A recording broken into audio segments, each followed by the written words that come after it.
Reporting live from Riverside Military Academy in Gainesville, Georgia, where the temperature is currently 27 degrees Fahrenheit. Over the past 36 hours, we've seen 1/20th of 10 feet of snow fall and accumulate on the ground. Many people aren't sure what to do in this snow. I'll give you two things that you can do really easily, very fun. Number one, snow cone. Real simple, get a cone or an oil funnel. All you have to do, scoop some snow in there.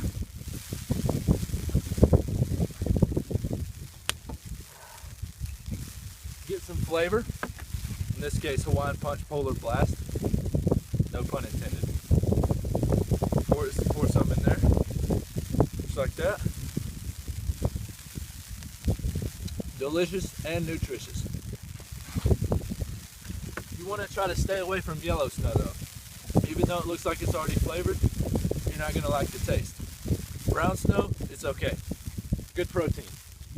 Second thing you can do, sledding. If you don't have a sled, you want to buy a wetsuit, like so.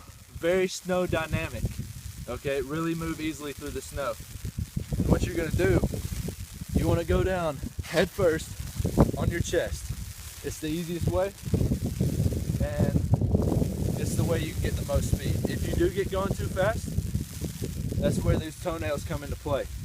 Toenails, emergency brakes. If you know snow's coming, wait about 2 months to cut your toenails. You may need them for emergency brake. We're going to check it out right here. I'll show you how to do it. Ooh. And hit the emergency brake. Keep going. Oh. You got to hurry up the hill. Keep that blood flowing. There it is. Two things to do in the snow. Very fun, not dangerous at all. Greg Edwards, Gainesville City News. Over.